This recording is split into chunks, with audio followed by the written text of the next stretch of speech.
want to start by saying that I think my most important credential is I am a lifelong anxiety sufferer.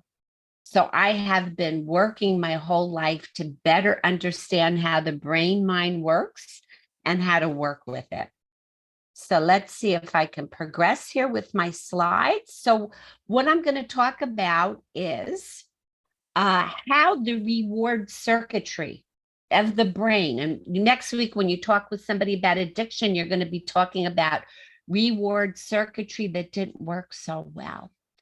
So I'm going to talk about anhedonia, the inability to experience satisfying pleasures. I'm going to talk about how that's a symptom of and a contributor to stress-related illnesses, depression, anxiety, addictions, and many other challenges to well-being. I'm going to talk about the 3-level mind and explain how it works so we can work it better. I'll introduce the 7 core embodied emotional instincts that live in the oldest parts of our brain, evolutionary. And I'll give a very brief overview of how to balance the core emotions. So I'm going to ask you guys a favor. Please help me stay on track in terms of time. I understand that I'm supposed to speak for 30 minutes. Is that correct? And you know the old adage, it takes a longer time to make a shorter talk.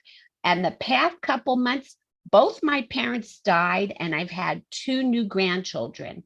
So I've been living full catastrophe, fabulousness, and I'm very, very happy to be with you. I'm up in Boston, actually. So just also to let you know, if you have any questions, feel free. Also, you can book a free consultation with my website. So moving on, I'm going to talk about the pleasure crisis, the explosion of anhedonia, and why pleasure is imperative to healthy living.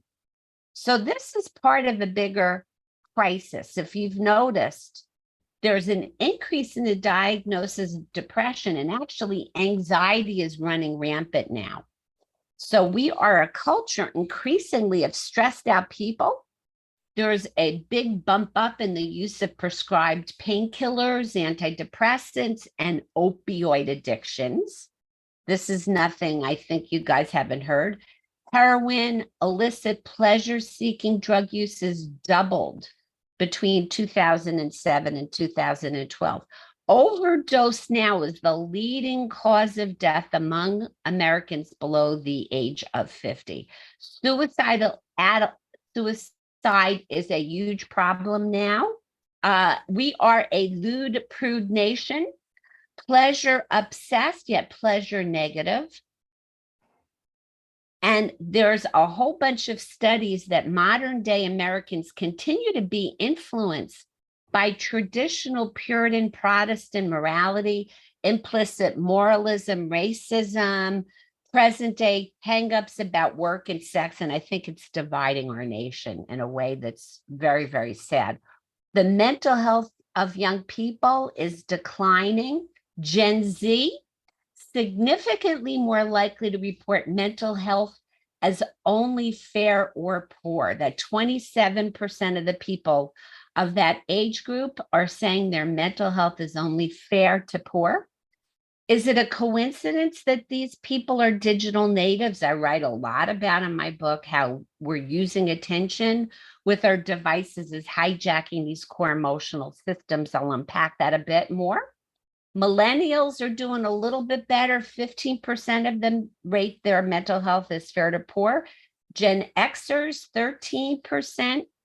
And for the baby boomers, we actually are doing better. 7% of boomers and 5% of older adults report mental health as just fair or poor. One thing we know is that young people are having less sex than previous generations, and in fact are having trouble having relationships, and adults are experiencing a sexual recession that is now kind of going into a depression. So I'm going to talk now a little bit between the relationship between stress, anxiety, and anhedonia. I'm going to try and get rid of this thing here that is in my way. Okay, great. I had, okay. So in response to stress, the brain releases chemicals, neurotransmitters such as dopamine, norepinephrine, acetylcholine, glutamate, and GABA to alter the biochemistry for us to optimize our stress response. Ongoing stress, which is what has happened, there's steady high cortisol levels, which is the stress hormone secreted by the adrenal glands, which further interfere with our capacity to relax, experience pleasure, and to learn effectively. And when people are stressed out, what they do is they complain of a lot of brain fog and difficulty getting information and learning. And I see that a lot with my college students. So when the stress response becomes maladaptive, we have an increase in anxiety, depression, energy depletion, sleep disruption, and vulnerability to illnesses, both physical and mental, including addiction. It also hastens the process of aging. And some people are particularly vulnerable to these maladaptive stress responses, including those genetically prone to addiction. They're born with issues, reward circuitry issues, which can be made worse by childhood stress. So we're really talking about there's a lot of things that go on that contribute to, if you have a genetic predisposition plus early childhood trauma. That's what my next book is about, how to have a happy childhood as an adult. So we really need to take this seriously. Pleasure is not a luxury, it's a necessity. It's the key to a balanced brain-body life. Nature wired in the capacity for pleasure as a signal of what feels good and hopefully is good for us. Where that has happened, that's gotten hijacked. We'll talk a little bit more about that. There are many benefits of being sexually active. There are also many benefits of having pleasure in your life out of the bedroom. Sex holds, as I say, a big potential for healthy hedonism. I'm not someone who says that you have to have sex to have a happy life.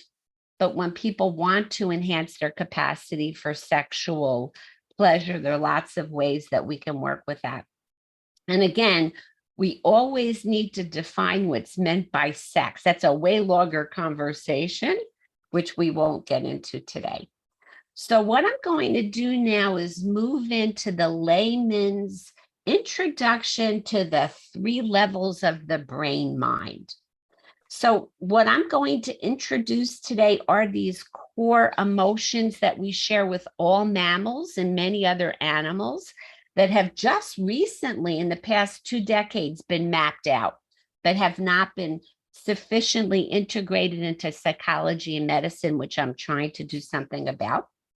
So those core emotions, if you notice, influence everything, including secondary processes such as learning and habit, all the way up to our tertiary processes, which is what we think of as when we think of our minds, our thoughts, our awareness. It's actually a very small window. Very little of the mind goes on consciously. A lot of it is underneath the hood. So I want to introduce you to Panksepp, who is my mentor, who's unfortunately no longer with us, but he is the guy who coined the term affective neuroscience, and he is the wonderful man that mapped out these circuits. So he talks about 3 levels of emotional experience that basically reflect the 3 stages of our evolutionary development. So the first stage, which is the basement of the brain, the oldest part of the brain, is what we call primary process. Psychological experiences that are instincts, emotional responses that are generated by these built-in core affects or emotions, built in by evolution. My 4-day-old granddaughter has them already online, and you can see it. These are instincts that are built in. These are largely subcortical, which just means that they're not involving the cortex, the more complicated mind. these core emotional experiences are experienced very vividly in man and animal. So animals show fear, rage, attachment, and other emotional responses without having the benefit of that fancy neocortex, the top of our brains, which permits our higher level reflections on feelings. So the animals have these core emotions, but they're not able to reflect like we can, we who have those higher level awarenesses. So even babies born without a cortex, a developed cortex, will exhibit these core emotions that I'm going to unpack in a bit. So what we need to know about these primary core emotions, they deal with our sensory triggers, things that feel pleasurable, things that feel painful.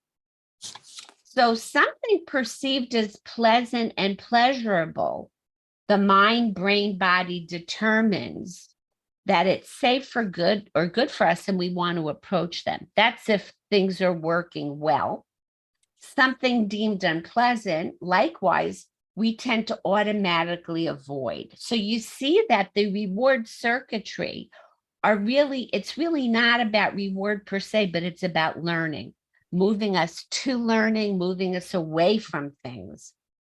So this core emotional circuitry is also wired for us to respond to basic physical needs, food, water, air, safety, all of that stuff. The higher brain does not have time to think through the satisfaction of those needs. So it has to happen automatically.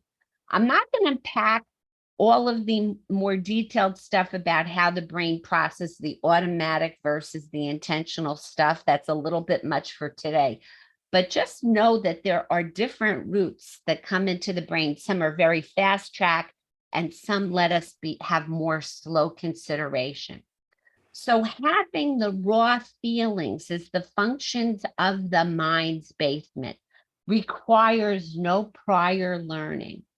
Animals do not need to be taught to feel pain or feel pleasure. My 4-day-old granddaughter does not need to be taught that breast milk tastes yummy.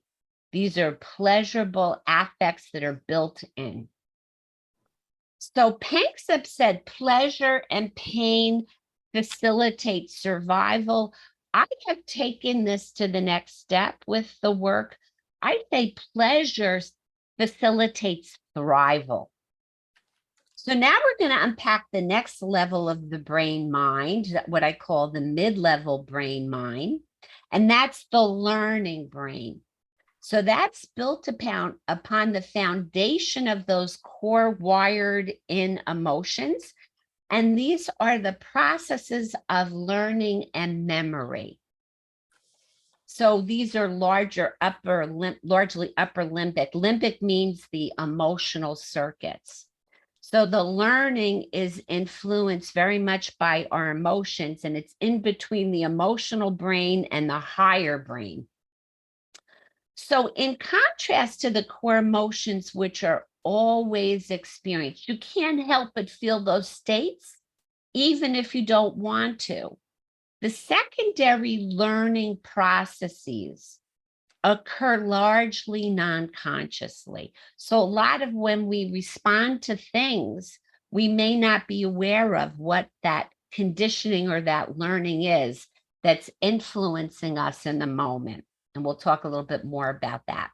So the secondary mid-level mind is the territory of behavioral and emotional habits. They're stubbornly affixed because they're the automatic, under the hood source that goes underneath our conscious awareness. And when we talk about addiction, it really is learning gone bad. It's not a disease per se, but it's learning that goes bad.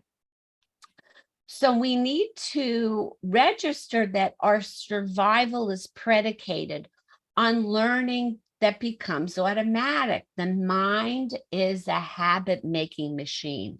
Otherwise, if we had to consciously reflect on every little thing, we wouldn't even get out of the house in the morning. So the mind, for example, when you start driving, it takes a lot of conscious attention, and it's not automatic after it becomes well learned. Sometimes if you're driving and you try and get too conscious about your driving, it can actually get in the way.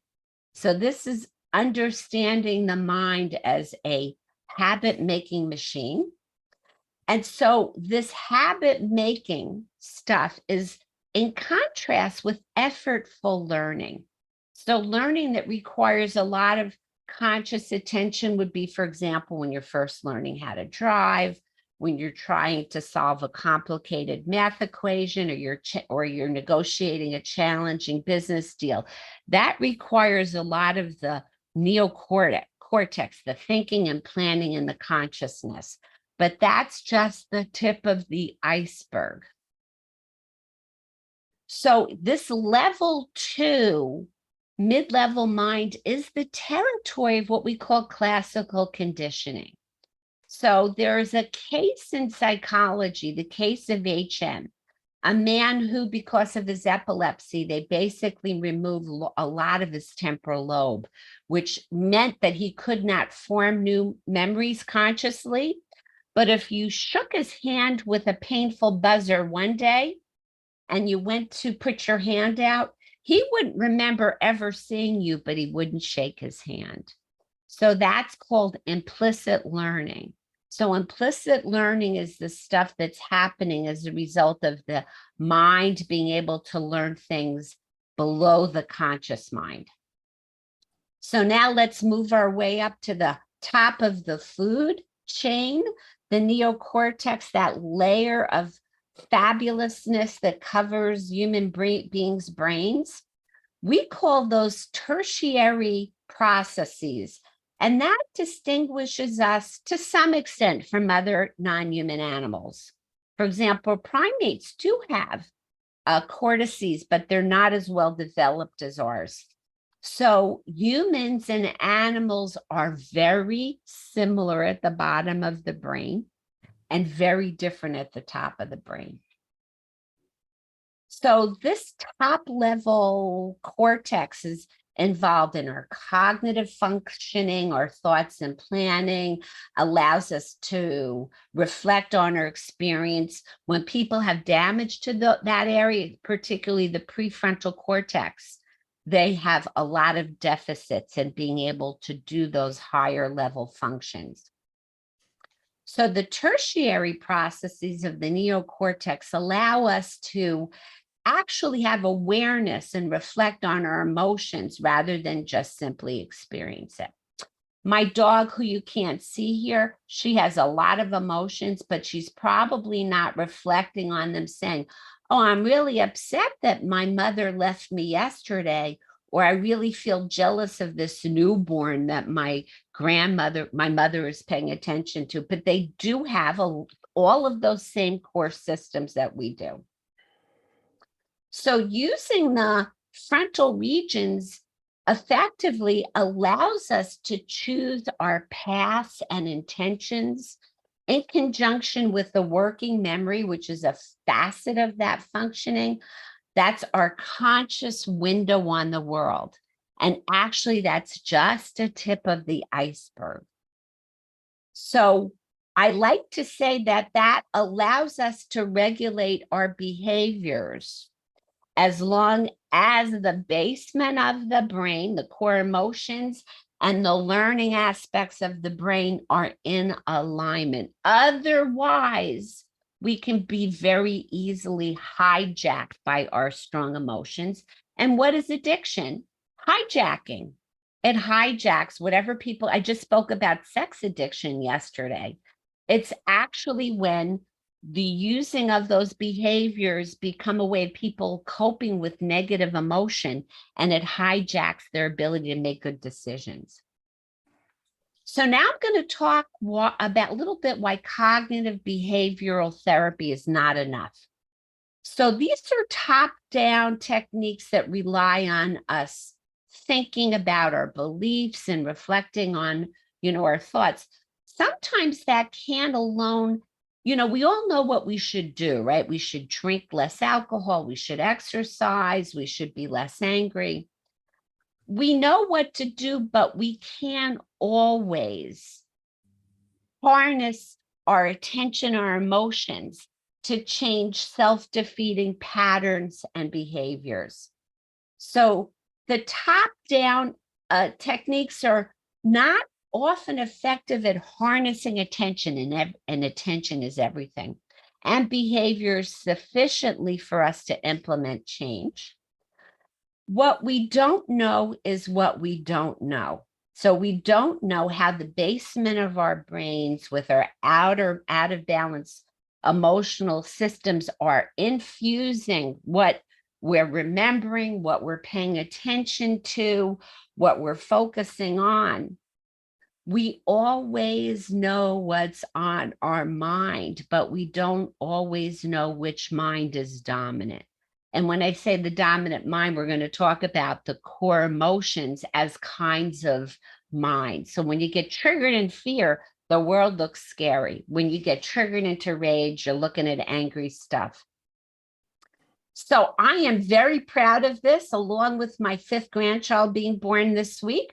My newest paper has come out, Affective Neuroscience, Applications for Sexual Medicine Research and Clinical Practice. This is where I'm kicking the can down the road, and I'm teaching psychologists and physicians and people in sexual medicine and psychology how we need to factor in these core emotions for research and clinical practice. So these affective behavior therapies, affective balance therapies, where we can teach clinicians and patients how to pay attention to the core emotions, is going to be very important in the treatment of not just sexual issues, but mental health issues. So again, our higher level minds are not effective often at turning around old experiences. What is trauma? Old experiences that get encoded in the mid-level mind under the hood that impact us going forward. That's going to be my next book, Why It's Never Too Late to Have a Happy Childhood, Reworking Childhood Trauma so that we can make decisions. Most of us do pretty well, even if we have rough childhoods, but we can have more fun. That's why I said I want to doubt myself less. I want to be able to enjoy a lot more of my life. It's been my path. So often, no. Hello. Yes. Someone talking to me? Yes. Yes. Question?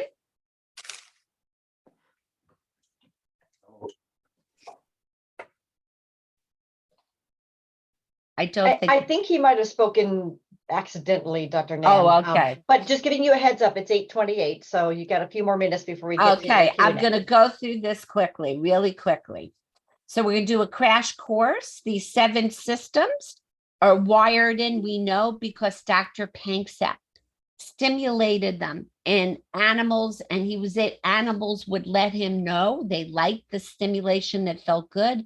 They work to turn off that stimulation. So we're going to talk now about the seeking system powered by dopamine. Works with all our systems. So it gives us exuberance, exploration, and lust for life. Okay. So that is the learning signal. We call that the slutty neurotransmitter because it gets released with sex, drugs, and rock and roll. We used to think of it as a reward circuit. Now we know it's a learning signal. That's why pleasure is a learning signal. I'll pass over this. It's not so important. I'll go through. This is the source of learning and habituation. So that's why you're really crazy about a new partner when you first get together, and after a while, you'll level out. So when it's underactive, you see people depressed. And I can share this PowerPoint with the group if you'd like to look at it with, in more time. This contributes to depression. If it's overactive, you got people relentlessly searching compulsively without being able to experience pleasure. When it's imbalanced, you feel comfortable, engaged in your pursuits, you're flexible, you feel good. And when you can engage the seeking system with the care system and the play system, which I'll unpack really quickly, this system gets hijacked by a high stimulation lifestyle, which pretty much everybody is. I'm going to skip this slide because you can look at it at your own. We're going to talk about the defensive systems. They're primarily about survival. We all are born with the fear, the ability to feel fear. When they stimulated the circuitry, the animals look terrified. If you accidentally stimulate those circuits when you're doing brain surgery in humans for epilepsy, they are scared. Okay. So fear conditioning, if you think about PTSD, that is fear conditioning. If you think about kids who have test anxiety, that is fear conditioning. So I'll skip over this because Dr. Nan, please, we'll just cut the Q&A shorter, so don't feel so rushed. You can take a few more minutes. Don't worry. Okay. We're loving it. Well, We're loving all right. Thank you for that fear. I'll just pick up right where I am. Thank you. Because a lot of this is just deeper thing. When your fear system is overactive, you're going to be very hyper reactive to threats. And you can get generalized anxiety disorder. It will deplete the seeking system. So think about all of these systems are at effect of each other. So if you look at this country, people are very scared. And that's why we're having this division. If it's underreactive, you can't learn from negative feedback. People who have damage to a certain region of the brain, the amygdala, they don't learn from pain. They don't learn from negative feedback. So they can deny dangers and they're not well equipped for life. When it's in balance, you feel fear only when it makes sense and only to the extent that it's warranted, if that makes sense. Like having a little bit of fear. Somebody was talking about, wandering. I think it was Anastasia, wandering freely all through their childhood. It makes sense to have a little bit of fear. Walking alone in the dark at night, it's appropriately scary, in particular if you're in certain places. Upcoming work presentation, lesser but motivating fears. Normal fear heightens the arousal system just enough to warn and mobilize us. So let's talk about the rage system. So the defenses are fear, rage, and we're going to talk about panic, grief, sadness in a minute. The rage system is the wired-in substrate, which is the basis for feeling angry. Angry can get infused by all higher level interpretations, but at the basement of the brain, we have fear. The rage system gets turned on automatically when an animal or person is pinned down, physically threatened, or their actions are restricted. So you don't need to learn to get angry in those situations. If you block a person's ability or a kid's ability to explore, they get pretty angry. I have 7 grandchildren now, I have to count. They get pretty mad, the older ones, if you get in the way of what they want to do in exploration. It can also be triggered by being hungry, thirsty, hangry, or frustrated. So that system is a reaction to being cornered, threatened, or constrained from getting access to important resources. So outraged is when people feel mad at unfairness, inequality, or mistreatment of human beings. All emotions have information that can, if we pay attention to it, can really be very helpful for us.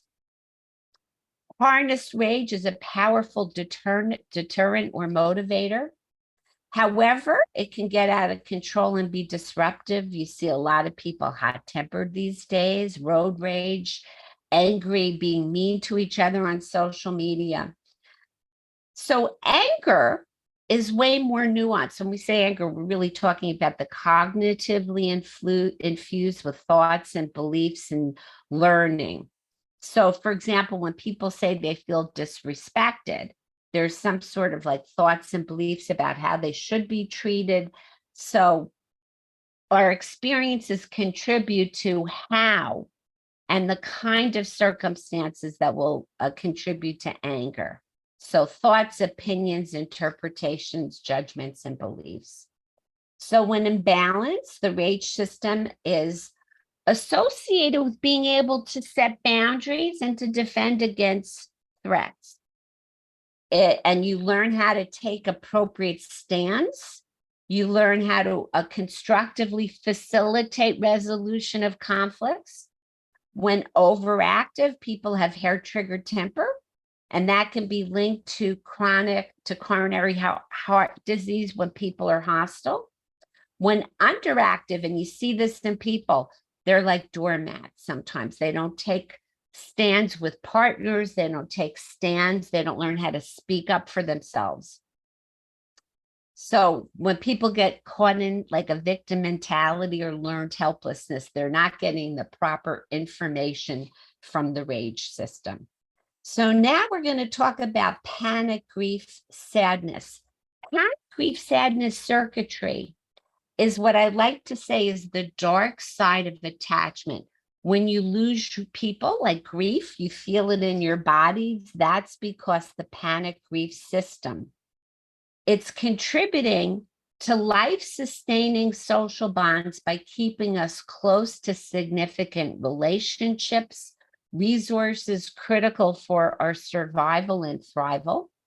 It gets triggered in grief. It gets triggered when we have heartbreak. It's the neural substrate. You feel it in your body. That's panic, grief, sadness. It works alongside the care system, which I'll unpack in a minute, designed to ensure that we seek and we have companionship care community, which you guys are doing very well in your book club. That's all about the care system. Early childhood experiences fundamentally shape the basic tonality of the panic grief system to the point that that will contribute, if people have bad experiences and vulnerabilities, to psychiatric problems down the line, attachment issues down the line. If you have a genetic predisposition plus bad childhood experiences, you're going to end up having some problems.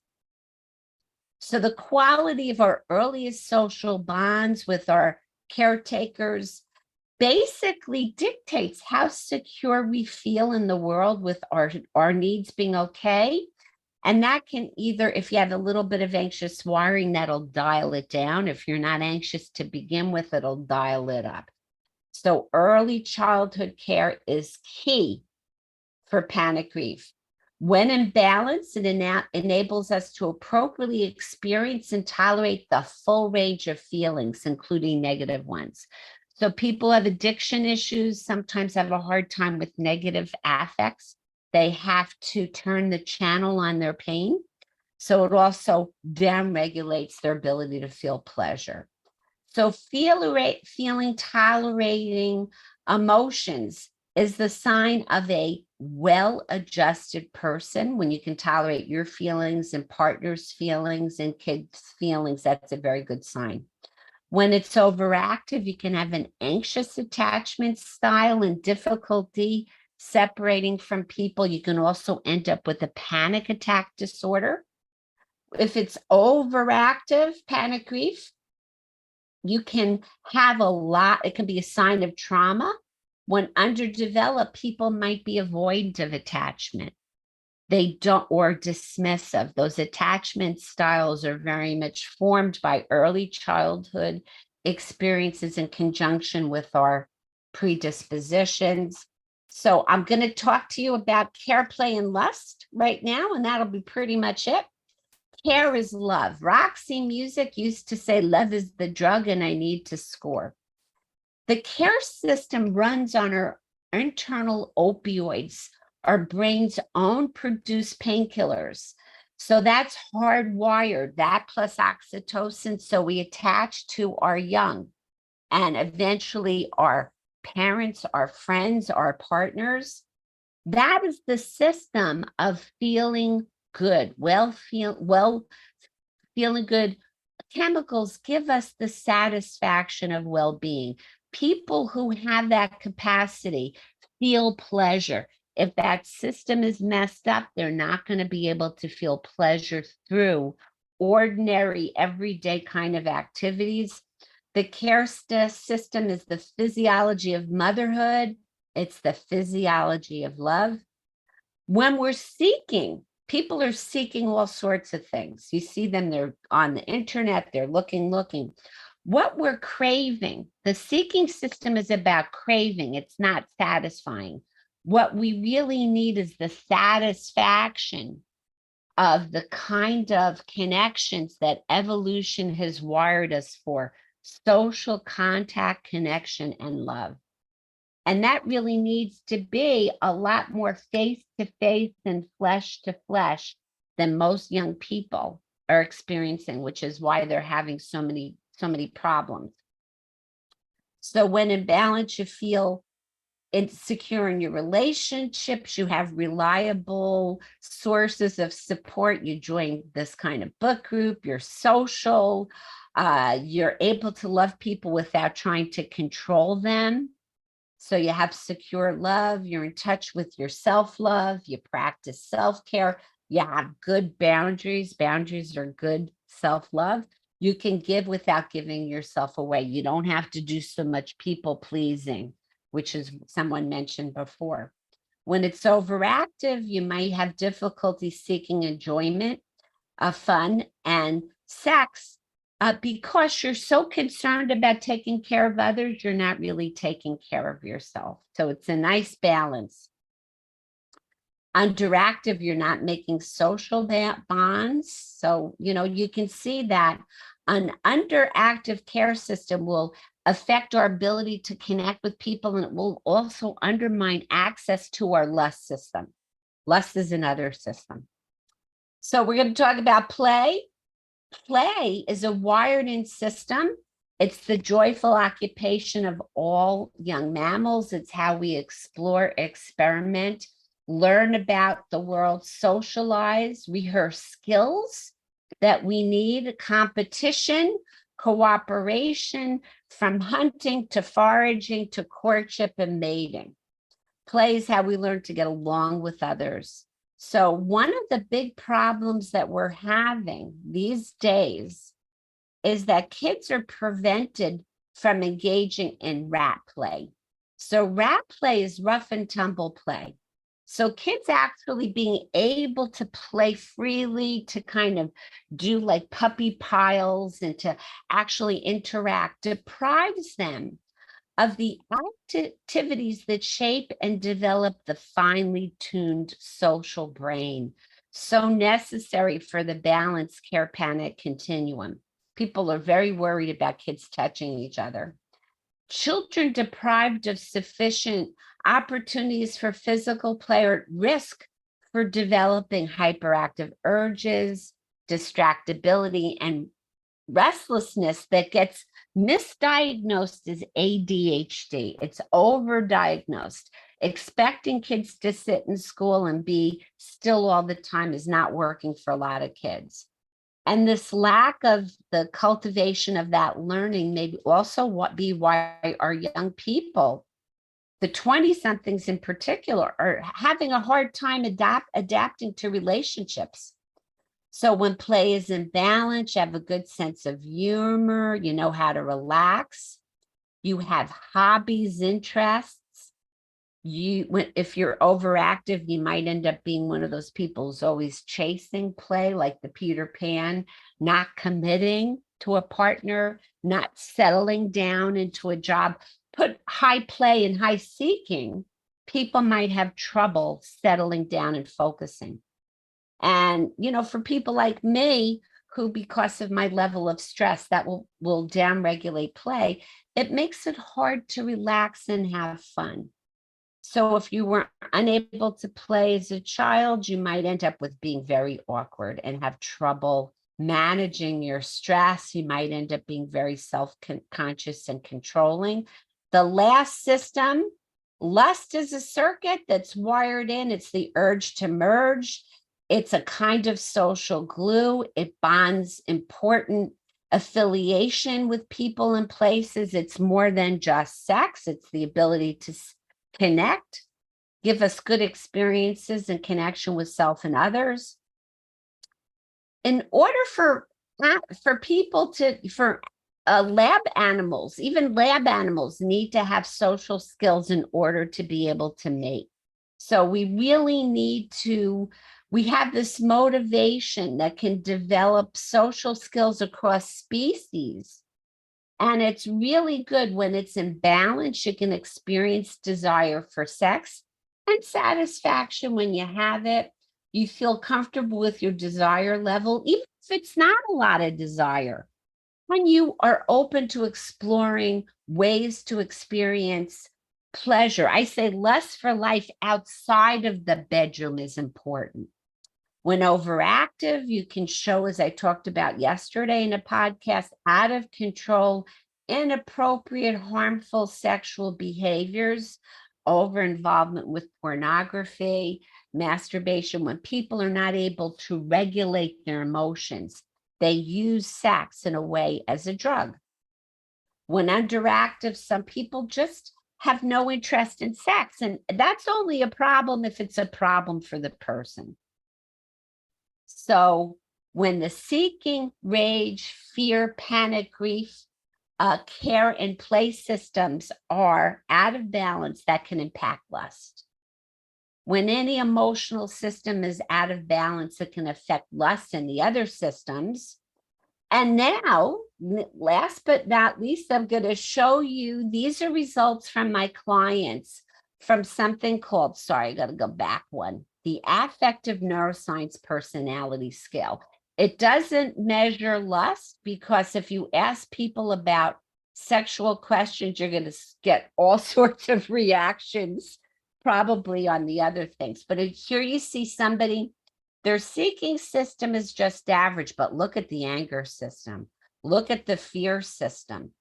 And you can see that their care system is okay. And this, look at this person, high seeking, very low anger, a little bit extra fear, a little bit extra sadness. So the last slide I have here is talking about how I work with people. I have them understand what's out of balance in the core of their basement. Then I have them reset their nervous systems.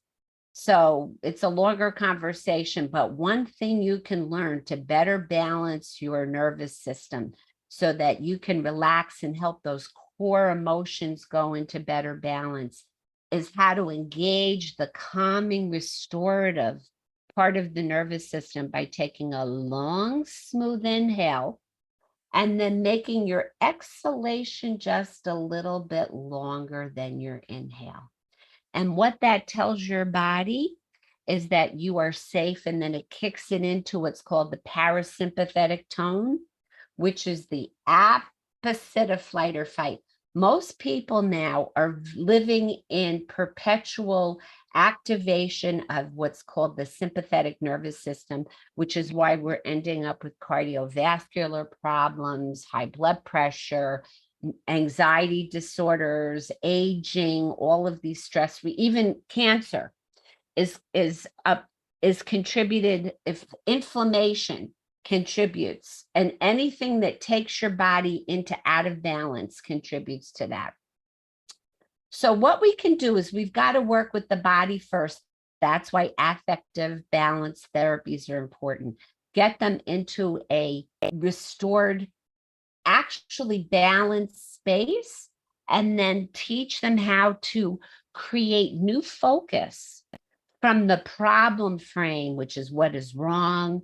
I use my relationship as a problem. I have anxiety, into the outcome frame, which is what would I like to create? How can I get resourceful and resilient? who can help me access resources externally?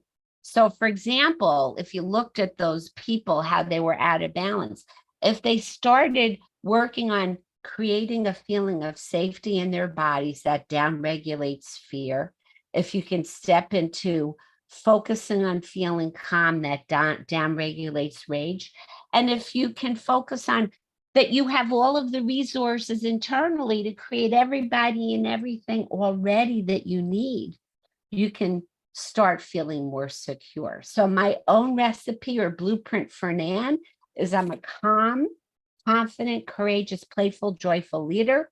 I help people focus on the wins 30, 60, 90 days by focusing on the wins that create new attention, new ways to new habits.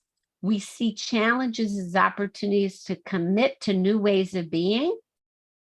So, and then we can go from breakdown to breakthrough. And I coach people all through that time at looking at their challenges as opportunities. So now we're on to questions if we have any time.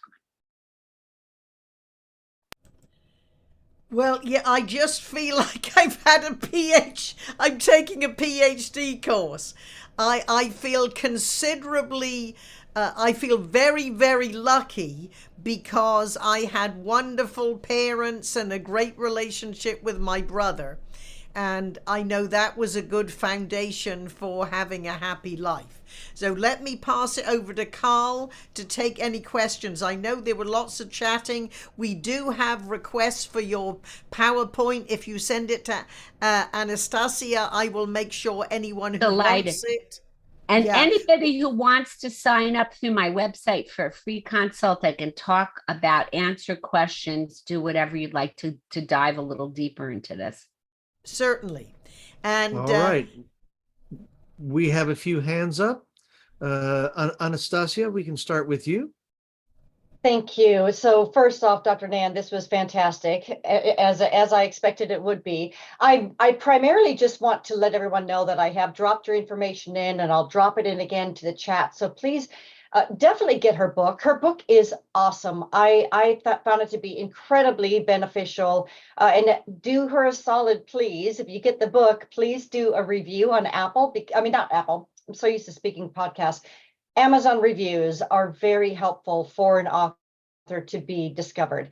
Her website also, plethora of content for you there. Do follow up with her. She is so approachable in everything, and I know that she would love to hear from anyone who wants to go a little bit further with her. So I'll drop that information again. And again, thank you, Dr. Dan, and we'll pass it off to more questions. Thank you. Okay, thank you.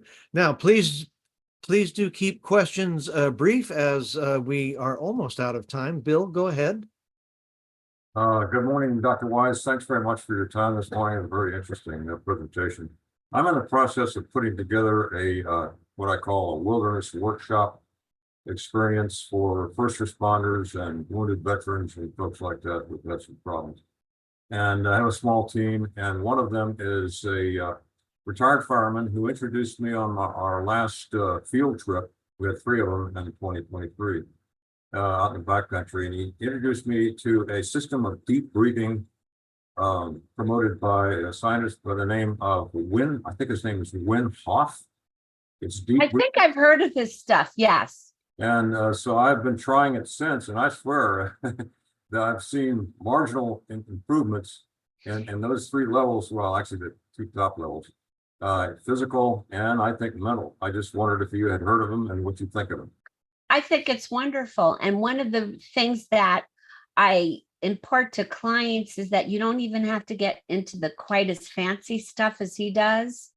That even just simply extending your exhalation longer than your in-breath and making a habit of noticing when you're not breathing fully, like when you letting your body tension or your mind tension become the cue of dropping into putting attention on the long, smooth inhale, if possible, through your nostrils, and the longer, smooth exhalation.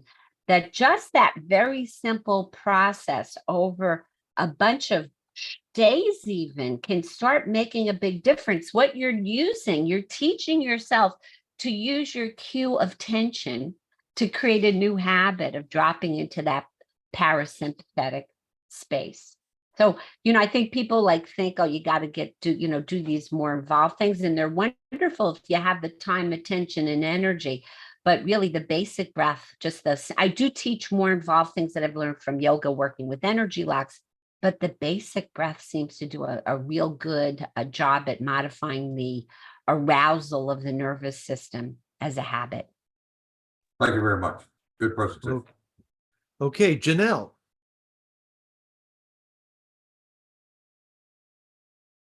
Oh, I caught you by surprise, didn't I? Sorry. It's so hard for me to get my pointer over to the unmute. Nan, thank you for that wonderful presentation. When the stakes are so high, how do we find more pleasure in our current political system? Oy vey is me, as we say in Yiddish.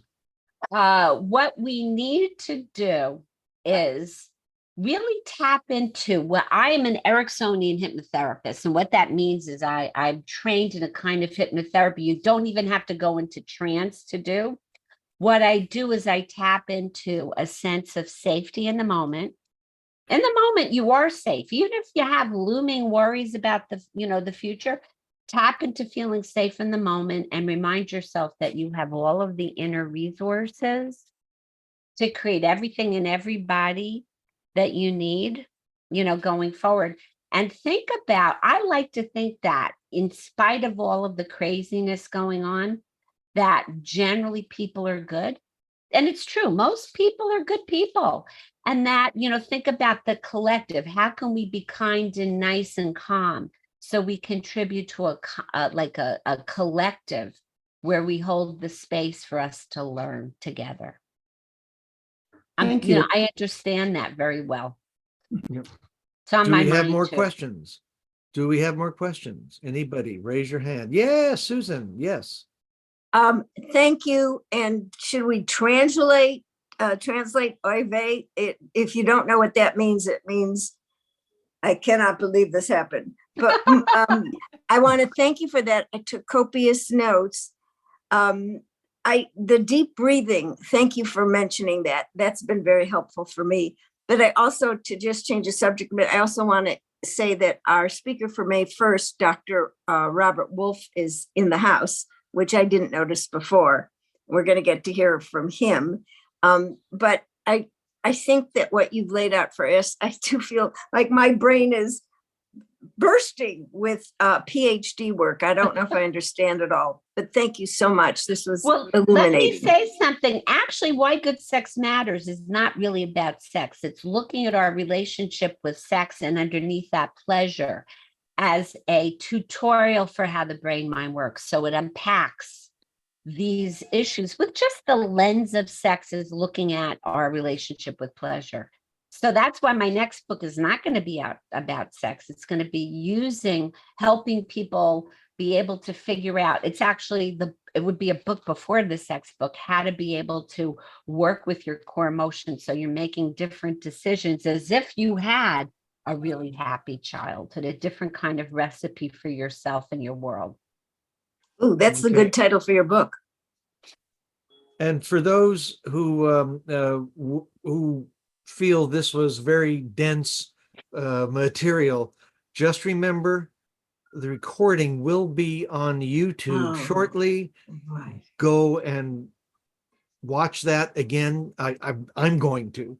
So I definitely recommend that. Janice. So I understand CBT. I wrote a book called Banish Burnout Toolkit, which is based on CBT as well as going back and to understand the trauma from childhood. And when I say trauma, I mean ongoing trauma. But my question to you today is if there are other people in your family or close friendships who you can see are suffering, like always feeling a victim and lonely. Oh, yeah. What can you do to help other people? Because you can't change That's other a good people. question. That's a great question. What you can do. There was something really nice in the New York Times. It said, if you see somebody struggling, you just ask them, what do you need? Do you need a hug? Do you need me to listen? How can I hold space for you? What I talk a lot about in my book is tolerating emotions. And I think that if we, what makes it easier for me as a therapist, a grandmother, a mother, I was with my daughter when she was in labor, is being able to recognize that if I can make space to breathe and calm my own nervous system, that becomes in a way a little bit contagious. One and so hopes. one hopes, and tolerating people's feelings. When people can feel their feelings more fully, even if it's rage, horrible grief, it peaks and then it releases a layer of it. And when that happens, I think one of the big issues in our culture is we don't tolerate emotions all that well, including pleasure, including grief. That the actual feeling, I'm working with a lot of people now who have had addiction issues, who are now not using their substances and letting them just hold a space for riding the big waves of the feeling. It's transformational. If you can feel more pain, more of your pain, and let yourself feel it, it releases, you can feel more of your joy. Some people are addicted to the pain, sadly. Oh, I know. My mom was just like that. My mom was a borderline personality disorder, and it was not pretty. And so my siblings and I all are living with the aftermath. Her pain was her pleasure. She had pleasure from her pain. Not very good. Mine too. Okay, Patricia?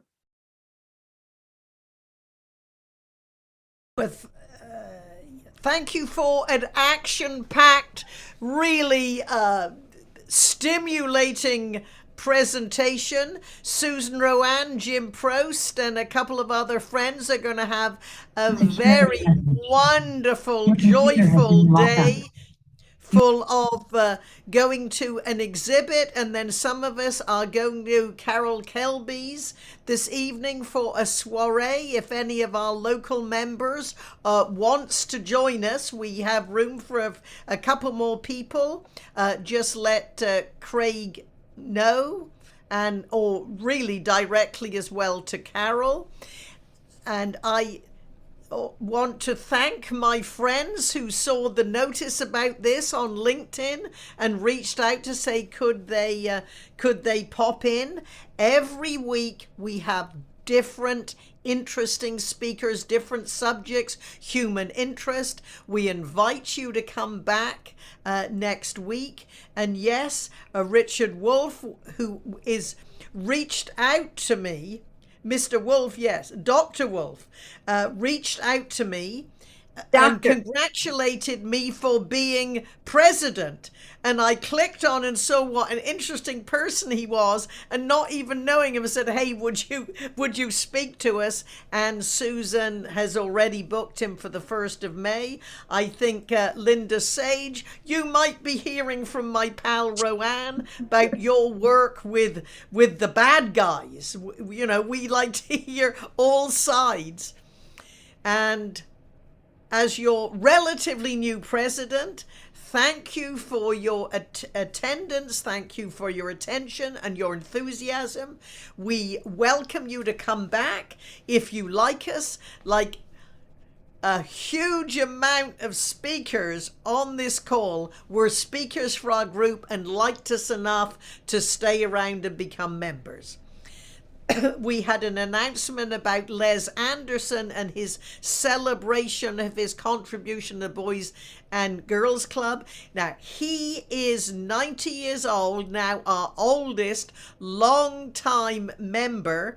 And as I said in my article and my president's message, we are a group of lifelong learners and fascinated in different subjects we didn't even know there were authors and experts to talk about. So thank you very much indeed. We will officially turn off the recording. If people want to hang around for a few more minutes, that will be fine.